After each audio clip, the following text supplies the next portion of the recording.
van a aparecer en altas concentraciones a medida que se va dando el ciclo celular. Entonces, ese control del ciclo celular va a estar dado por la regulación de estas ciclinas. Es decir, estas ciclinas, que son proteínas, van a actuar como si fuesen interruptores moleculares. ¿Para qué van a servir estas ciclinas? Para regular a las CDK ciclinas, es decir, a las quinasas dependientes de ciclina, que es la CDK. Entonces, la variación en los niveles de ciclina va a generar o va a controlar la activación de las CDKs. Entonces tenemos acá ciclina D, ciclina E, ciclina A, ciclina B. Cada una de ellas, al incrementar o disminuir, también va a incrementar o disminuir la actividad de las CDKs, o sea, de las quinasas dependientes de ciclina. Entonces, esas ciclinas se van a activar junto con las CDKs y van a generar el incremento en las fases de, bueno, el incremento en la fosforilación de las proteínas para formar la fase G1, para pasar de la fase G1 a la fase S, de la fase G2 a la fase de mitosis. Ahora, si ese proceso de fosforilación y de activación se mantuviese de manera constante, esa forma constante lo que haría dentro de la célula también sería que se divida, se replique de manera constante. Y para que no suceda eso, tiene que haber un proceso de control negativo. Ese proceso de control negativo tiene que ver con dos proteínas. Unas que van a generar una fosforilación inhibitoria y otras que van a generar una inhibición por contacto. Si ustedes se acuerdan, la semana pasada hice un dibujo acá, si no me equivoco. Ese dibujo hacía mención a estas proteínas inhibitorias, las cuales eran las CDKs, las CIP y las INK4. Entonces, estas CKI o CIP también llamadas, que no son más que proteínas inhibidoras de quinasa, esas son las siglas en inglés. Y estas otras de acá, que son las INK4, que simplemente se refieren a proteínas inhibidoras de quinasas 4, van a ser proteínas, como en este caso la P21, P27, P57, y aquí abajo otro grupo más, que son las P15, P16, P18 y P19. Todas estas van a actuar por contacto, van a inhibir a las quinasas dependientes de ciclina.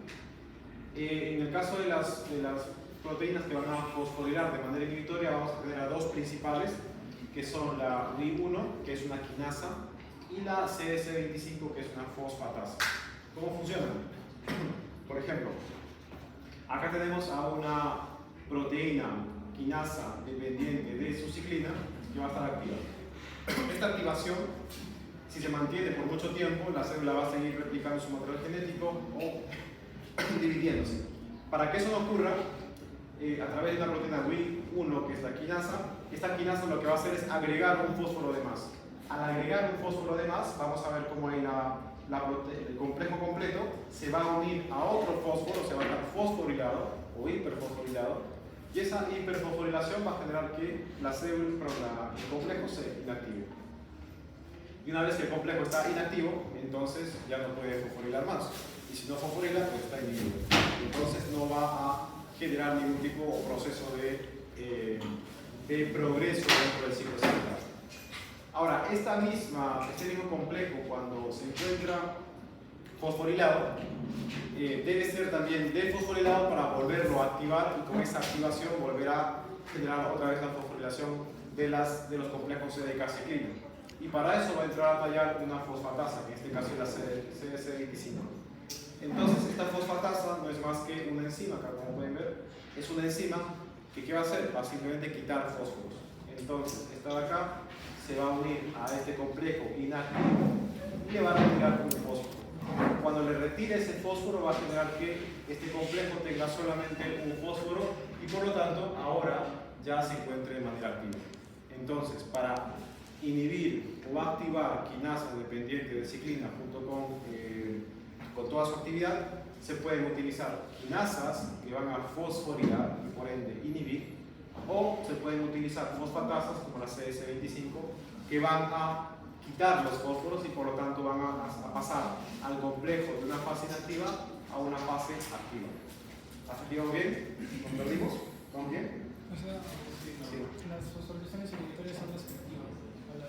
Las fosforilaciones sí. Por eso les comenté en algún momento, en algún lugar de la clase número de comunicación celular, que podían haber proteínas que al ser fosforiladas se inhibían. Y algunas que al ser desfosforiladas se iban a activar. Y eso lo ocurre justamente con esto de acá. Cuando le quitan fósforos activos. Exacto, exacto. Entonces, esa es por la parte de fosforilaciones y desfosforilaciones. Pero por la parte de las proteínas inhibitorias, que son las CDK, de las CDKs tenemos a las proteínas inhibitorias de quinasas y las proteínas inhibitorias de quinasas 4. Específicamente también inhiben a las quinasas 6. Estas de acá se van a unir por contacto, van a inhibir el contacto al complejo. Entonces, aquí tenemos otra información, esta de aquí es una, esta es otra. Esta información vemos acá como la CDK se está unida a la ciclina y estos dos generan la activación, ¿no? Se están activando, están fosforilando.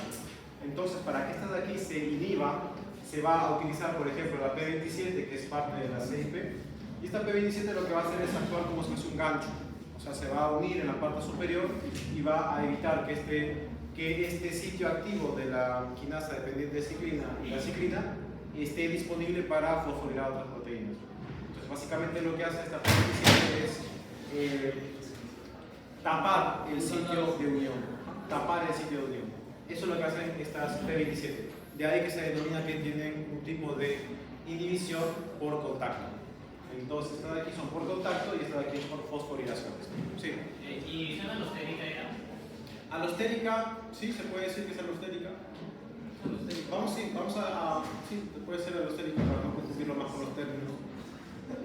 Ahora, aquí a los inhibidores de las quinasas dependientes de ciclinas son el gráfico que les hice hace un ratito nada más. Como les comenté, va a estar formado por los interruptores moleculares. Tenemos acá la regulación de las CDK ciclinas, que van a estar reguladas por estos dos grandes grupos de proteínas, la CIP y la CDK4, que también les comenté en el esquema que hice aquí. Ahora, estos inhibidores van a justamente atacar a estos complejos. Por ejemplo, la CIP va a atacar a la CDK4D, a la CDK6D, CDK2E, CDK2A.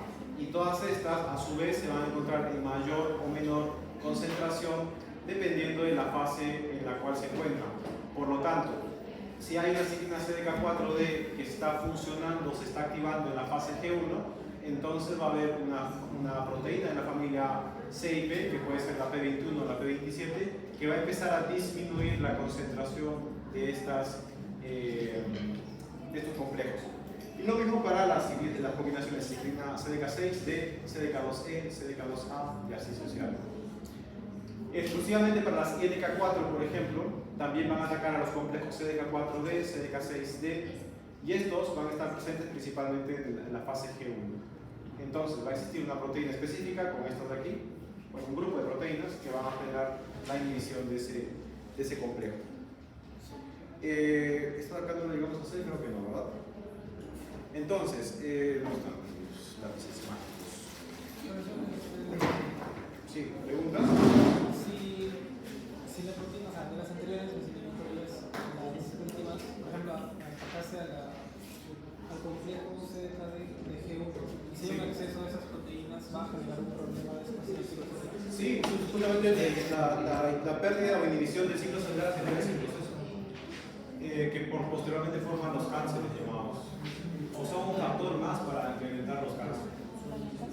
Pero cuando no se da el ciclo celular producto de ello, o es por otra cosa. El ciclo celular es un ciclo exacerbado, exagerado cuando una célula es cancerígena.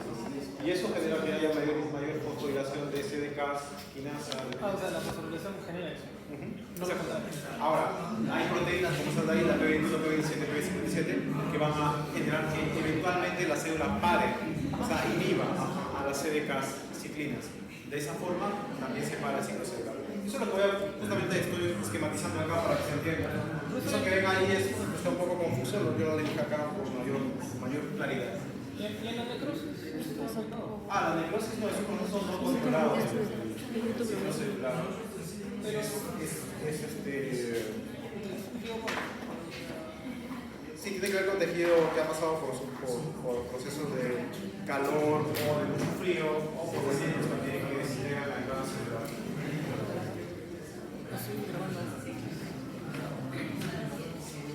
Entonces, pero usted lo tomaría como punto de control.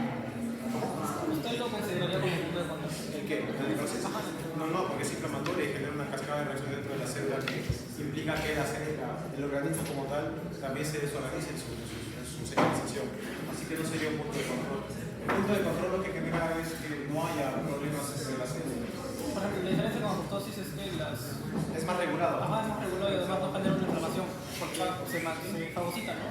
Sí, hay un proceso de reciclaje de fagocitosis propia.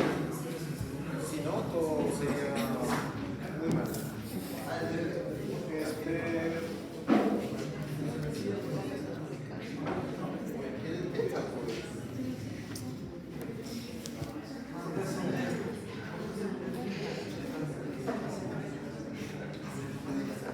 Ok, chicos, entonces, ¿por qué es importante este proceso, entender los reguladores positivos y negativos? Porque estos reguladores positivos y negativos, como son la C y P que mencioné ahí, pueden ser este gran grupo de proteínas, la P21, P27 y P57, que van a ser bastante más amplios a la hora de inhibir a las quinasas dependientes de este clínico. Y ahí tenemos, por ejemplo, la familia de las clínicas 4. Estos van a interactuar con los complejos CDK2E, CDK4D, CDK6D, CDK2A y CDK1B. Es decir, van a ser mucho más extensos en su accionar. Ahora, ¿qué va a suceder? Que dentro de la célula va a haber este complejo llamado retinoblastoma, factor de transcripción E2F. Esto, cuando se encuentra de esta manera, simplemente este factor de transcripción va a estar inhibido por esta proteína llamada proteína de retinoblastoma. ¿Qué va a pasar? Que cuando hay un proceso de fosforilación, justamente dados por las CDK4D, por ejemplo, estas CDK4D van a llegar acá y van a fosforilar, van a agregar fósforos. Y esa fosforilación va a permitir que esta proteína de retinoblastoma se empiece a fosforilar, o sea, va a ganar fósforos. Esa ganancia de fósforos que se las va a dar la CDK4D va a permitir que la célula empiece a pasar por un proceso de transcripción. Entonces se va a soltar el factor de transcripción E2F y se va a encontrar en una fase activa. Mientras que cuando se encuentra unida a la proteína de retinoblastoma va a estar inactiva. Entonces, cuando esta proteína, que es un factor de transcripción E2F, se encuentra activo, este va directamente a ir al ADN, que tenemos el ADN, y se va a unir a una región específica llamada gen. Y aquí, cuando se une este factor de transcripción, que ustedes más o menos recordarán, ese factor de transcripción va a generar que se empiecen a unir todas las proteínas que van a generar que esta secuencia de nucleótidos se active y por lo tanto empiece a transcribir. Y se va a dar la transcripción. Esa transcripción posteriormente va a generar que se empiecen a sintetizar proteínas necesarias para la síntesis ¿de qué creen? De enzimas para generar o para hacer pasar a la célula de la fase G1 hacia la fase S. Entonces, ¿qué tipo de proteínas pueden estar siendo transcritas en este gen? O pueden ser transcritas para genes que generen enzimas que pasen de G1 a S. Por ejemplo, puede ser la helicasa. Polimerasa. Puede ser las polimerasas, así es. Poli-ADN. Puede ser, ¿qué más? Las primasas. Ligasas, así claro, etc. La girasa. Exacto. Entonces, esta transcripción lo que va a hacer es generar la activación de los genes que van a ser necesarios para la formación de síntesis de enzimas. Enzimas que van a ser necesarias para que la célula pase de G1 a S. Si ustedes más o menos se acuerdan, en la fase G1, ¿qué cosa se daba? Síntesis de proteínas, de enzimas. ¿Y qué tipo de enzimas y proteínas creen que son esas? ¿Y por qué estas son importantes? Participar en la replicación. Exacto, y justamente una vez que se sintetizan estas enzimas, recién, en ese momento, recién todas estas van otra vez acá, dentro del núcleo celular, y empieza el proceso de replicación. Y esa replicación genera una cadena de ADN por acá y otra cadena de ADN por Que acá. contiene la información.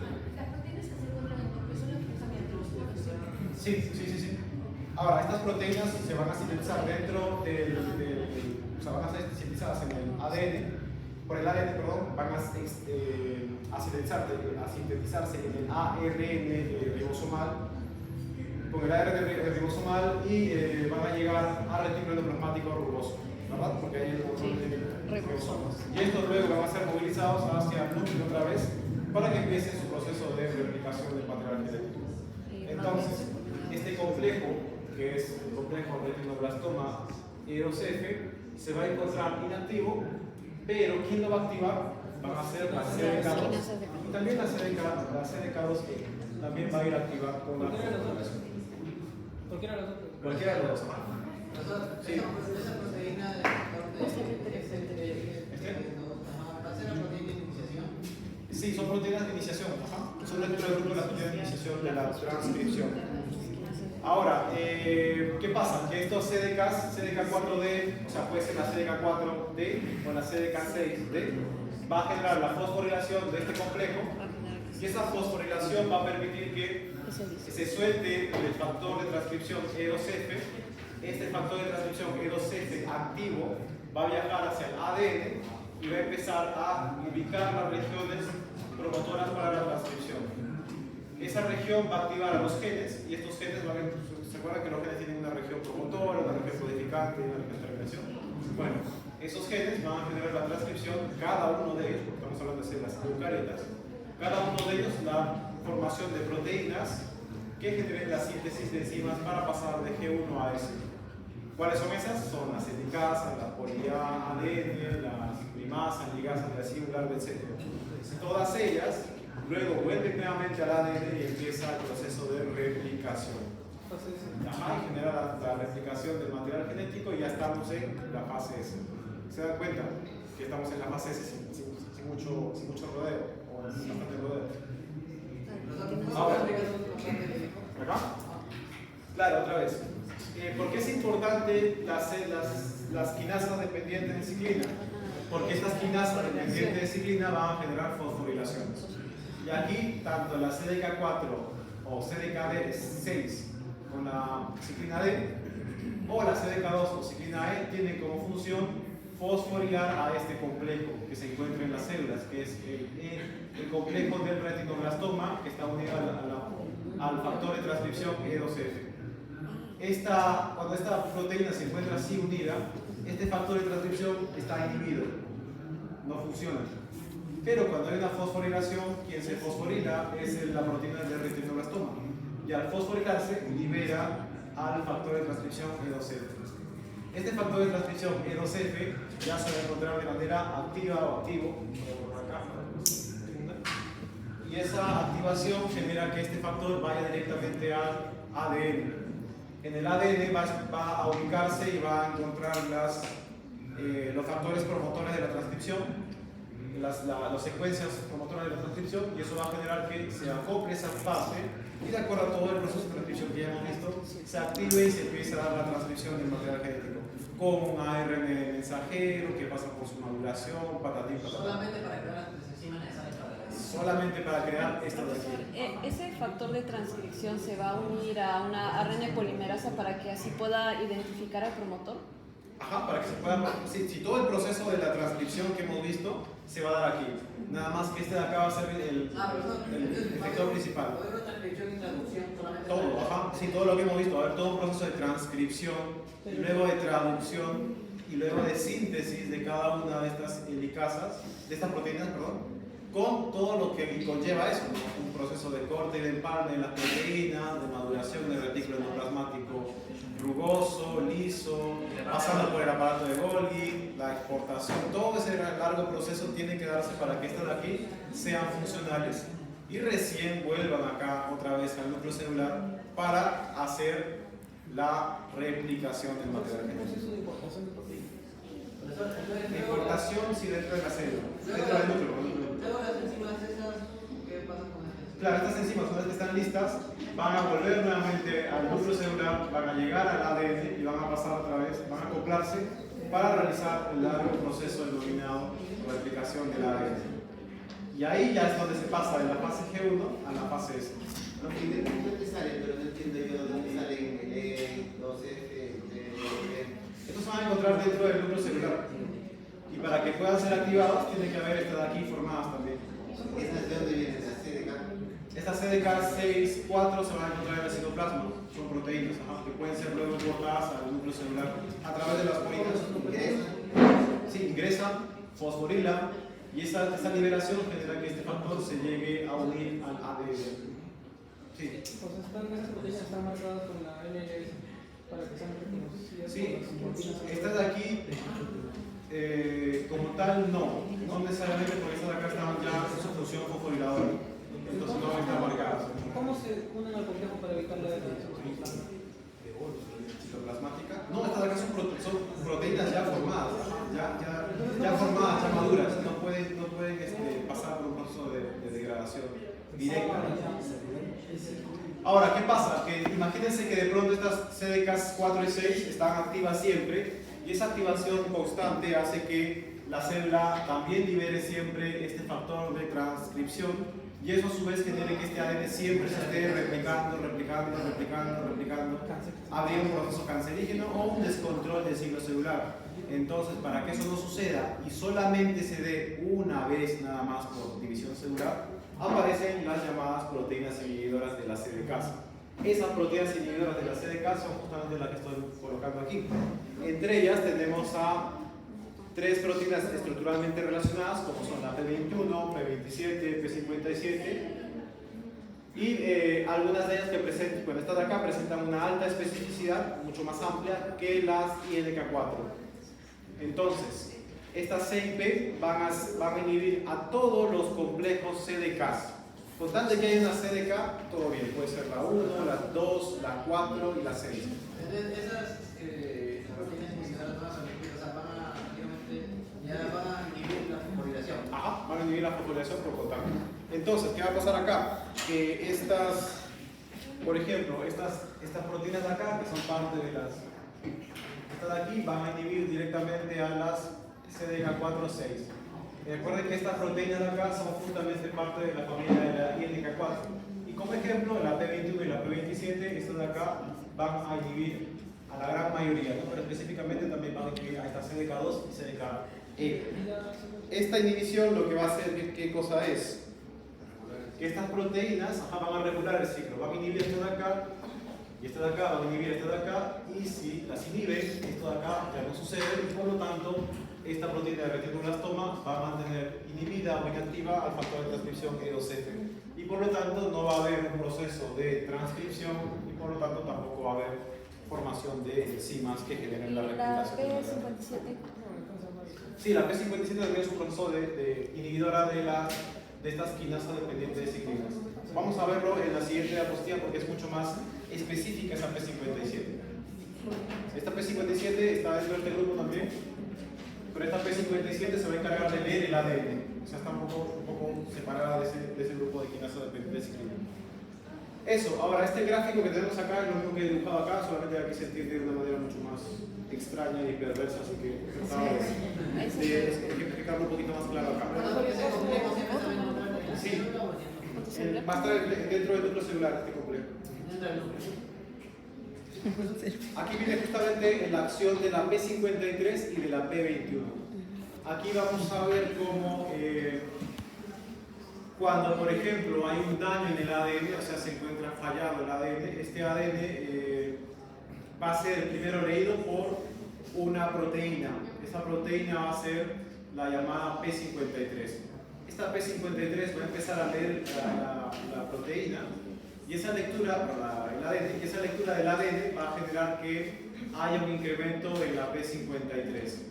Es decir, se va a detectar un daño en el ADN y ese daño va a generar que se incremente la proteína P53. Y esa P53, ¿por qué va a ser importante? Porque esta P53 va a actuar como un factor de traducción de la P21. O sea que esta P53 va a incrementar la cantidad de formación de RNA mensajero de la proteína P21. Esta proteína P21, al incrementarse y formar proteína P21 como tal, va a inhibir al ciclo de la CDK2 o a las partículas iniciadoras de la síntesis de ADN, o sea, a este grupo. Por lo tanto, como se menciona aquí, hay una... Aquí cuando se daña el ADN se provoca un incremento en la concentración de la actividad de la proteína P53. Esta de acá va a actuar como si fuese una proteína que va a estimular la transcripción y luego la traducción de la proteína P21. Y esta P21 va a bloquear el ciclo celular en la transición de G1S, justamente por acá, G1S. Y también al unirse a los complejos CDK4D, que está acá, CDK4D y CDK2E, que vemos acá, que son responsables de esta transición. Entonces, esta parada del ciclo celular permite a la célula reparar el ADN dañado antes de replicarse y así no cometer más errores en su replicación. Claro. Voy a...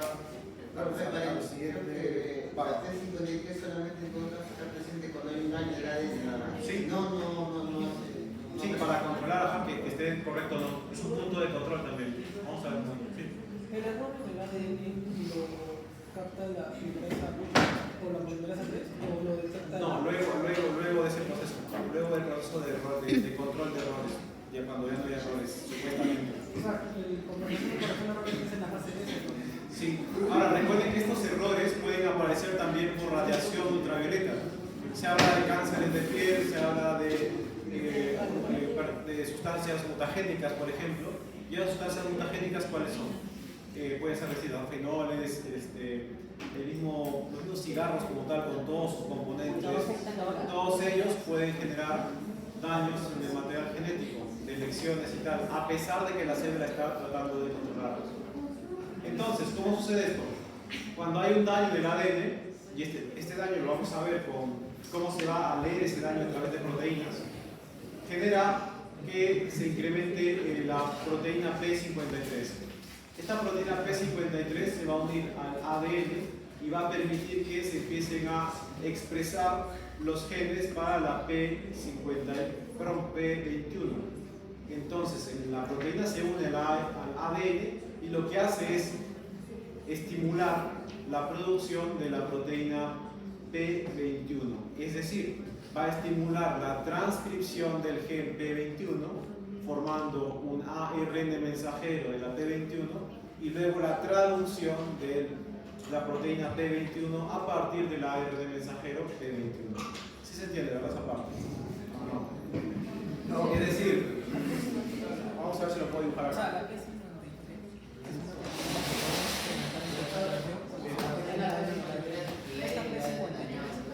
En realidad no es directamente la P53, sino la proteína ATN que vamos a ver más adelante. Y esa ATN lo que hace es incrementar la concentración de la P53. ¿Y qué hace esta P53? Básicamente lo que hace es generar la lectura y la transcripción del gen. Del gen P21 que se encuentra en el mismo ADN. Recuerden que el ADN tiene un montón de secuencias de nucleotidación. Entre ellas tiene un gen que codifica color de cabello, un gen que codifica colágeno, un gen que codifica un montón de cosas. ¿Sí? Entre ellas hay un gen que codifica a la proteína P21. ¿Sí? O sea, primero se ve un proceso de transcripción y después seguido se ve un proceso de traducción. Sí, como lo hemos visto en las clases anteriores. Entonces, La acá P53 es la hay un gen. proteína. Este gen justamente es el gen para la P21, para la proteína P21. Entonces, cuando la P53 llega acá al ADN, específicamente al gen que codifica la P21, entonces lo que va a ver es que todo este gen va a pasar por un proceso de formación de ARN mensajero, pero específicamente para la proteína P21. Dada por la P53. Ajá, dada por la P53. Pero primero es una Este ARN mensajero va a viajar fuera del núcleo celular, con los poros acá, va a salir y va a ser a través de los ribosomas, va a pasar por un proceso de traducción y se va a formar el aminoácido llamado, la cadena de aminoácidos que va a formar la proteína llamada P21. Esta P21 otra vez es importada. ¿Para qué? Para empezar a inhibir a quienes, a las células CDK2E, CDK4D, y así inhibir este proceso y que la célula no pase Solo encima. mezclan los químicos esos. Ajá, es ese proceso. Pero está codificado por otra proteína, que es la P53. Sí. La P1 inhibe a los dos. Sí, tanto a estas como a estas pueden inhibir. Ahí se menciona incluso. Acá no lo he colocado, pero se puede. Acá dice: la P21 bloquea el ciclo celular en la transición G1S. O sea, que esto se tiene que evitar. ¿Pasa a hacer? Sí, sí, inhiben a las dos. Lo único que hace la P53 es la transcripción. Claro, es sencillo, diríamos que lo único que hace la P53 es hacer más P21. Cuando el ADN está siendo reparado, el ADN reparado.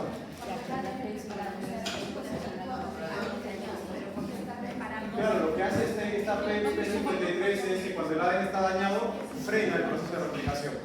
Y cuando el ADN está bueno, no pasa nada, pues no va a haber incremento de la P53 y por lo tanto no va a haber ningún tipo de toda esta cascada de reacción. ¿Y ese motor de la proteína P21? Es ADN, está mal la Esto estaría en el proceso G1 de mitosis para pasar al G0. No necesariamente, porque recuerden que G0 la célula está bien y está actuando con total tranquilidad y normalidad sin ningún tipo de daño. No es un proceso de G0. ¿Qué pasaría entonces? Una vez que esta célula se daña, o si está dañada, esta célula pasa por un proceso de estancamiento, de detención en G1. Sí, ahora tenemos la idea. La detención en G1 y esta detención haría que se repare el material genético a través de las ATM que vamos a usar. Hay unas opciones de traducción para el proceso de P21 ARN mensajero P21 es TDP o es TDP. DDP. Los factores de traducción. DDP son con la proteína proteína. Profesor, ¿la detención de la fase G1 estaría relacionada con la fase G0? No, porque acá una vez que la célula se detiene en G1, la célula puede reparar el material genético y ahí recién volver realmente o pasar a S y volver a G2 y así. No tiene que pasar directamente a G1. Sí, es como un tráfico. Justamente lo que vemos acá adelante, vamos a ver cómo hay un proceso de división de las quinasas dependientes. Entonces, en corto, cuando el ADN tiene un daño, se incrementa la P53, que es una proteína, y se activa la transcripción de genes que codifican para el inhibidor CDK, o sea, la P21. Esta P21 lo que hace es simplemente inhibir este proceso, y al inhibir este proceso no hay fosforilación y por lo tanto no hay activación del factor de transcripción I2F y por lo tanto no hay transcripción ni expresión de las proteínas que permiten. Y así es en todos los procesos inhibidores sobre el efectivo. En la P21 activa de esta manera. Las demás son Las demás también van a empezar a inhibir, a quitar fosforilación. El proceso de creación solamente es para el P21. El proceso de creación para la P21, no, en realidad este proceso es para todas las demás. O sea, para todas las demás. Por año proteína P53. Puede venir por la P53 o por las proteínas ATM que están acá para que me crean. Acá están. Estas de acá van a ser las que leen y las que generan la activación de la P53, como el gráfico. Y estas de acá van a generar la formación del G21 y esta a su vez va a generar la inhibición de las CDK ciclinas y esta a su vez el paro o el stop de la replicación del material. ATM y la ATR van a crear proteínas inhibidoras. Básicamente son proteínas que se activan cada vez que encuentran un fallo en el ADN. Estas son las que digamos, detectan la falla, detectan el daño y activan a las P53. Si no, no se activa bien. Si no, no se van a activar, ¿no? Entonces, acá está más claro, ¿eh? Pero bueno, vamos a paso por paso, si no se me pierde el tiempo. Sí, tiene que ver con todo. Sí, esto de acá recuerden que tiene que ver muchísimo con la comunicación celular, la transducción de señales. Por eso siempre se veían esas imágenes en las nuevas tecnologías.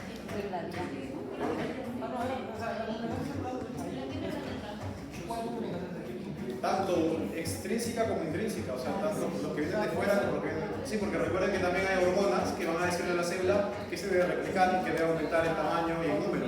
Y eso tiene que ver con hormonas. Sí. Y las hormonas serían La deficiencia de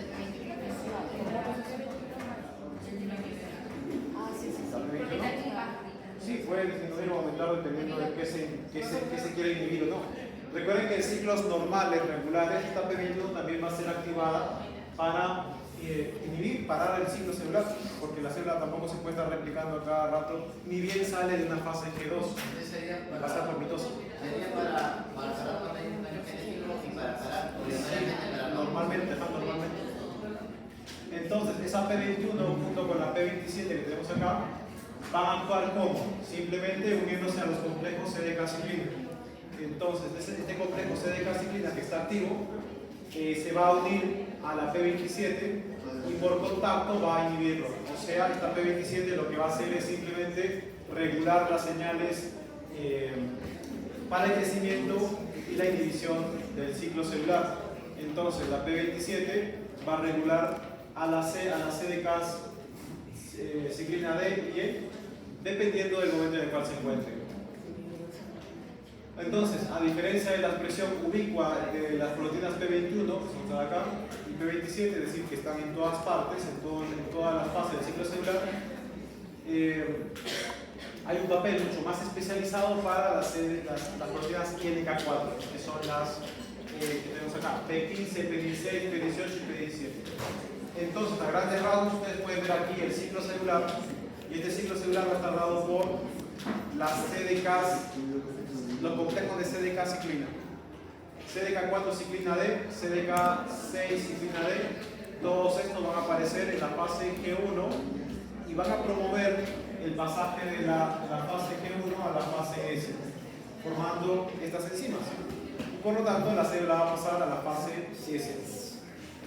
Aquí van a aparecer otras quinasas, como es el caso de la CDK2 ciclina A, la CDK1 ciclina A, que van a permitir la replicación del ADN y el pasaje hacia la fase G2. Ahora, todas estas de acá se pueden inhibir con los inhibidores P16, P15, P18, P19 que les he mencionado acá para la fase G1, con los inhibidores P21, P27, P57 que son para la CDK2E y la CDK4D. Todos ellos van a ser inhibidos por esta de aquí abajo. Y así sucesivamente. O sea, hay un proceso de inhibición específico para cada uno. Participa en la composición. Sí, pero más adelante, aquí no estamos viendo la composición directamente, pero sí que está bien. Sí. Entonces la P27 va a inhibir el complejo de allá y el complejo de CDK con ciclina. Sí, la P27 Ah, va a inhibir a CDK2E o a la CDK4D. Recuerden que yo les hice un gráfico acá, ¿se acuerdan que había un grafiquito acá? Les hice un gráfico el día sábado acá, ¿no? Dos grandes grupos, los que generan la progresión y los que generan la inhibición. Los que generan la progresión, que estaban por este lado, eran las CDK ciclinas. Y los que generaban la inhibición estaban por este lado, que eran las CKI o CIP y las INK4.